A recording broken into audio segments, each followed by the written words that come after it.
ये जो कक्षा है, कोई एक बात, कोई एक वाक्य आपका जीवन बदल सकता है। और सचमुच ऐसे ही होता है। यहाँ जो कार्यकर्ता हैं, जो भी लड़के लड़कियाँ हैं, उनसे आप मिलेंगे, उनसे बात करेंगे कि आप क्यों इंस्टीट्यूशन में काम कर रहे हैं, क्यों ये इंस्टीट्यूशन आपको अच्छा लगता है, तो कोई ना कोई एक बात, कोई ना कोई एक चीज़ आपको बताएंगे, बोलेंगे बस यही एक वाक्य था जिसके कारण हम जुड़ गए, यही एक वाक्य था जिसने मुझे मोटिवेट किया कि इस मिशन के करीब आएँ, इस मिशन के जो फिलॉसफीज़ हैं उनको अपनाएं और इस जो मिशन का लक्ष्य है उस अपने लक्ष्य को उसके साथ मिलाएं। तो इस मिशन की कुछ फ़िलॉसफीज़ के बारे में हम आपको बताना चाहेंगे। इसलिए बताना चाहेंगे कि क्यों आप यहाँ आए हैं। बार बार चर्चा होती है, परम पूज्य गुरुदेव, वंदनीय माता जी, गायत्री परिवार, आप में से मैक्सिमम लोग ऐसे हैं जो फर्स्ट टाइम हैं यहाँ आए हैं, इसकी कोई जानकारी नहीं होगी और आपको लगता भी होगा कि हम क्यों इस मिशन को जाने, मुझे क्या आवश्यकता है, हम तो यहाँ पढ़ने आए हैं। सिंपल सी बात है, हमको कंप्यूटर पढ़ना है, यहाँ से कंप्यूटर की नॉलेज लेना है, चले जाना है। जैसे इन्होंने बताया, सुंदरम ने 24 साल की साधना, 24 साल की तपस्या के बाद इस मिशन की शुरुआत हुई। मथुरा से गायत्री तपोभूमि 1953 में इसका निर्माण हुआ। उसके बाद कई सारे यज्ञ का सिलसिला चला।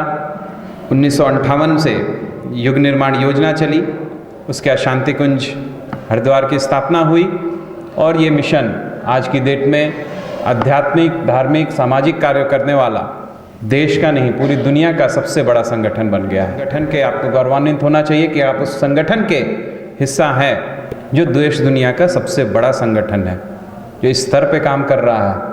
आप शायद सहरसा में हैं, आपको नहीं जानकारी होगी। अगर आप लोग शांति कुंज हरिद्वार जाएँ या और भी स्टेट्स में जाएँ तो आपको पता चलेगा किस स्तर पे हम लोग का कार्य हो रहा है। आप कहीं भी जाएं, अकेले होंगे, आपको पता चल जाए कि ये गायत्री परिवार का व्यक्ति है, आप खुद ब खुद उससे जुड़ जाएंगे। ऐसा हुआ है, मेरा एक फ्रेंड है, फॉरेन कंट्री जा रहा था, परिवार से कोई वैसा नहीं था जो उसके पास हो, वहाँ पे यूएस जा रहा था और वो देव संस्कृत विश्वविद्यालय का स्टूडेंट था। एक्चुअली वो नहीं जा रहा था, उसके पेरेंट्स जा रहे थे, पापा मम्मी, जो गायत्री परिवार से उतने रिलेटेड भी नहीं थे। अब वो जा रहा है, अब आप सोचिए उसको कितनी दुविधा होगी। कहाँ उतरने के बाद आप फॉरेन कंट्री में, जहाँ आप उसकी लैंग्वेज भी नहीं जानते, ऐसे फॉरेन कंट्री में उतर रहे हैं जहाँ की आप लैंग्वेज भी नहीं जानते, कम्युनिकेशन करना बहुत मुश्किल है, कैसे क्या होगा। उन्होंने शांति कुंज को अप्रोच किया, शांति कुंज ने वहाँ के सेंटर को फ़ोन किया, 10 लोग उसका स्वागत करने के लिए एयरपोर्ट पे आ गए, अपने घर में बिठाया, खिलाया पिलाया, उसको सेटल कराया और उसके जीवन आसान हो गया। ये गायत्री परिवार है। तो आपको ये अपॉर्चुनिटी मिल रही है कि इस परिवार का हिस्सा बने, नहीं तो कितनी प्रॉब्लम होती। चलिए, हमने कहा कि आपको इस मिशन से अवगत कराना है, इस मिशन की फ़िलॉसफीज़ को बताना है, तो 4-5 बातें हैं जो मिशन की, मुझे वैसे तो इतनी सारी बातें हैं कि एक मनुष्य एक जीवन में तो जान नहीं सकता। इस मिशन की जितनी भी सारी बातें, जितने विचार हैं, जितनी फ़िलॉसफीज़ हैं, एक जीवन में तो संभव नहीं है उन सबको जान पाना, समझ पाना या उतार पाना। 4-5 बातें हैं इस मिशन की जो मुझे लगता है आपको भी जानना चाहिए। वही 4-5 बातें मैं लेकर के आया, आप सुने। सबसे पहली फ़िलॉसफी, सबसे बड़ी बात जो बोलते हैं, इंद्रिय संयम, अर्थ संयम, समय संयम और विचार संयम। इंद्रिय संयम, आपकी जो इंद्रियां हैं उनको संयमित रखना है। समय संयम, टाइम मैनेजमेंट कीजिए। अर्थ संयम, अपना फाइनेंशियल मैनेजमेंट कीजिए, पैसा इधर उधर मत खर्च कीजिए, फालतू चीज़ों में सदुपयोग हो। और विचार संयम, आपके जो विचार मन में आ रहे हैं वो आपके कंट्रोल्ड में हो। एक व्यक्ति रास्ते से जा रहा था, थका हुआ जा रहा था, छत पे देखता है, एक घर के छत पे एक व्यक्ति है खड़ा, उनको बोलता है कि भैया थोड़ा पानी पिला दीजिए, बहुत थक गए। तो वो जो है बोलता है ठीक है ठीक है, अब नीचे वेट कीजिए, हम आते हैं। तो वो सोचता है कि वाह कितना अच्छा व्यक्ति हमको पानी पिला रहा है, जानता भी नहीं है। उसके मन में बहुत अच्छा भाव आया। फिर क्या हो गया, 5 मिनट हो गया, 10 मिनट हो गया, वो आया ही नहीं। फिर मन में गाली, अरे बेवकूफ़, हमको जो है बिठा दिया, आया ही नहीं, ये तो हमको बेवकूफ़ बना दिया, कितना घटिया आदमी है। फिर वो आदमी नीचे लेकर के आया तो बोला कि आप तो हमको बेवकूफ़ बना दिए, इतना 10 मिनट तक बिठा दिए। तो नहीं, हम शिकंजी बना रहे थे आपके लिए, हम सोचे कि पानी से क्या होगा, शिकंजी ले लीजिए। तो आदमी फिर खुश हो गया, अरे वाह इतना अच्छा आदमी, हम तो पानी मांगे थे तो शिकंजी दे रहा है। तो फिर अच्छा भाव आ गया, अच्छा विचार आ गया उसके मन में। फिर क्या हुआ, जब शिकंजी पिया तो नींबू था, नमक था, चीनी था ही नहीं। फिर मन में आया, अरे कैसा, इससे अच्छा तो ना पिलाता, पानी पिला देता। अगर ऐसे ही पिलाना था, इससे अच्छा है कि पानी पिला देता। ये तो पिला करके और मूड खराब कर दिया। फिर मन में उसके लिए गालियाँ आने लगी। तो फिर उसने चीनी का कटोरा निकाला कि भैया हमको लगा कि पता नहीं आप डायबिटीज़ होंगे, चीनी लेते होंगे कि नहीं लेते होंगे, इसलिए हम चीनी लेके आए हैं, लेंगे क्या। फिर उसने सोचने लगा, अरे वाह कितना अच्छा व्यक्ति है जो मेरे बारे में ऐसा सोचता है, लाइए लाइए चीनी लाइए। विचार कैसे बदल रहे? तो विचार को संयमित करना होगा। धैर्य रखेंगे तो विचार आपका संयमित होगा। तो पहला फिलॉसफी क्या है? इंद्रिय संयम, अर्थ संयम, समय संयम, विचार संयम। बहुत अच्छी फिलॉसफीज है। इसको आप ये मत सोचिए कि मिशन ओरिएंटेड है, ये बातें आपको जीवन में उतारनी चाहिए। दूसरी फिलॉसफी, हम बदलेंगे युग बदलेगा, हम सुधरेंगे युग सुधरेगा। बहुत सिंपल लाइन्स है, बहुत ज़्यादा सिंपल लाइन है, लेकिन इस बातों में बहुत गहराई है। एक अकेला व्यक्ति को अपने आप में बदलाव लाना होगा। उसके परिवार में बदलाव आता है, उसके समाज में बदलाव आता है। किसी भी घर में हम कहते हैं कि एक घर है जो बहुत अव्यवस्थित चला आ रहा है, उस घर में एक ऐसी बहू आ जाती है तो सबको व्यवस्था बना देती है, वही घर स्वर्ग लगने लगता है। ये कैसे होता है? एक एक व्यक्ति अगर अपने आप में बदलाव ला दे तो राष्ट्र, समाज, सभी के सभी अच्छे हो जाएं। तो ऐसा नहीं कि तुम सुधरो, तुम सुधरो, तुम सुधरो, तुम सुधरो। हम भी सुधरे, हम सुधरेंगे तो सब सुधर जाएगा। ऐसा विचार हमेशा रहना चाहिए। तीसरी फिलॉसफी, मनुष्य में देवत्व का उदय, धरती पर स्वर्ग का अवतरण। हर बार, हर कक्षा में ये बात बताई जाएगी।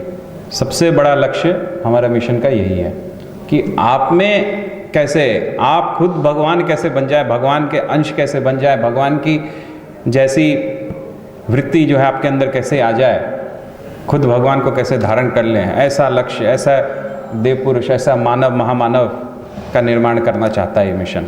उससे क्या होगा? उससे कुरीतियाँ मिटेंगी, आप एक अच्छे इंसान बनेंगे, जो सबसे बड़ी चीज़ होनी चाहिए।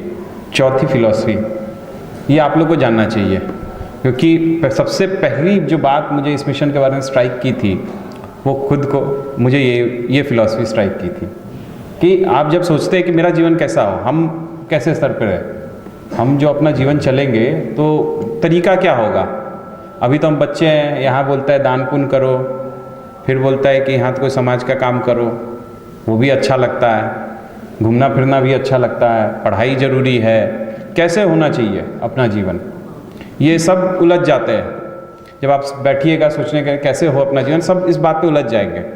तो गुरुदेव ने बहुत अच्छी बात बोली है कि 3 स्टेजेस में अपने लाइफ को आगे बढ़ाइए। सबसे पहला हो गया व्यक्तित्व निर्माण, आपको खुद को बनाना है, जो आप पढ़ाई लिखाई करके आप अपना कर रहे हैं। दूसरा स्टेज जो आता है वो है परिवार निर्माण, फिर आपको अपनी फैमिली को देखना है। जब तक आप खुद को नहीं बना पाएंगे, खुद में इस्टेब्लिश नहीं हो पाएंगे, आप अपने फैमिली के लिए कुछ नहीं कर पाएंगे। आपके फैमिली, आपके माँ पिताजी हो सकते हैं, आपके भाई बहन हो सकते हैं, आपकी वाइफ हो सकती है, आपके बच्चे हो सकते हैं, आपका पति हो सकता है, और तीसरा स्टेज आपका समाज निर्माण का है। जब ये 2 स्टेज पे आप कर लेते हैं काम, तब तीसरा स्टेज आप समाज निर्माण पे जाइए, तब आपको समाज को कुछ देना है। तो सबसे पहले व्यक्तित्व निर्माण, फिर परिवार निर्माण और समाज निर्माण। और एक अंतिम फिलॉसफी जो आज के डेट में जिस पे सबसे ज़्यादा बात होनी चाहिए, मुझे लगता है वो है वैज्ञानिक अध्यात्मवाद, जिस पे सबसे ज़्यादा बात होनी चाहिए। किसी भी धर्म हो, इंस्टीट्यूशन हो, किसी भी तरह का एजुकेशनल इंस्टीट्यूशन हो, नॉन एजुकेशनल इंस्टीट्यूशन हो, उसमें किसी एक टॉपिक पे सबसे ज़्यादा बात होनी चाहिए, वो है वैज्ञानिक अध्यात्मवाद। विज्ञान की आवश्यकता क्यों है? लौकिक विकास के लिए कुछ भी हम कर रहे हैं, साइंस टेक्नोलॉजी का तो डेवलपमेंट करना होगा, नई चीज़ें लानी है, नया इनोवेशन करना है, तो विज्ञान की ज़रूरत पड़ती है। दूसरा है अध्यात्म की आवश्यकता, आंतरिक उन्नति के लिए, किसी भी मनुष्य में जो आंतरिक उन्नति होगी उसके लिए अध्यात्म की ज़रूरत है। लेकिन क्या हो रहा है, ये दोनों धाराएं अलग अलग दिशा में चल रही हैं। पूज्य गुरुदेव ने कहा है इन दोनों को एक करना होगा। विज्ञान के बिना अध्यात्म अगर होगा तो अंधविश्वास होगा। हम क्या कर रहे हैं, नहीं कर रहे हैं, पता ही नहीं। हम हवन क्यों कर रहे हैं, पता नहीं। मम्मी बोली, पापा बोले, कर लो, कर लिए। तिलक क्यों लगा रहे हैं, जनेऊ क्यों पढ़ रहे हैं, मंत्र क्यों पढ़ रहे हैं, माला क्यों फेर रहे हैं, हमें इसकी कोई जानकारी नहीं है। बोला गया कर लिए, इसकी जानकारी होनी चाहिए। उसी तरह अध्यात्म के बिना अगर विज्ञान होगा तो सिर्फ विनाश लाएगा। गन तो टेररिस्ट के हाथ में भी होती है, उसको अध्यात्म का नहीं पता, उसको स्किल्स आता है, गन कैसे चलाना है, साइबर क्राइम आपको पता है। तो इसीलिए मानवीय उत्थान के लिए इन दोनों का समन्वय बहुत ज़रूरी है। सीधी सरल भाषा में जैसे हम लोग बताते हैं, गुरुदेव का कहना है कि जो व्यक्ति के हाथ में टेक्नोलॉजी जा रही है उस व्यक्ति के बारे में भी के ऊपर भी काम करना पड़ेगा। हमने टेक्नोलॉजी के ऊपर काम करना तो बहुत शुरू किया, लेकिन जो टेक्नोलॉजी किसी के हाथ में जा रही है, जिसके हाथ में जा रही है वो कुछ विनाश तो नहीं कर रहा, वो जो कार्य करने वाला है टेक्नोलॉजी के ऊपर, उसका लक्ष्य ये होना चाहिए कि वो समाज कल्याण के ऊपर उसका काम हो रहा है कि नहीं हो रहा है। तो इन दोनों स्तर पे काम करना होगा। सिर्फ ऐसा नहीं कि हाँ भैया हमने टेक्नोलॉजी डेवलपमेंट करने पे काम कर लिया, जो टेक्नोलॉजी का इस्तेमाल कर रहे हैं उन पे भी बहुत काम करना पड़ेगा। ये सोचना ज़रूरी है कि पदार्थ किन हाथों में रखा जाए कि वो समाज की उन्नति में कार्य करे, उस व्यक्ति के ऊपर काम करना पड़ेगा।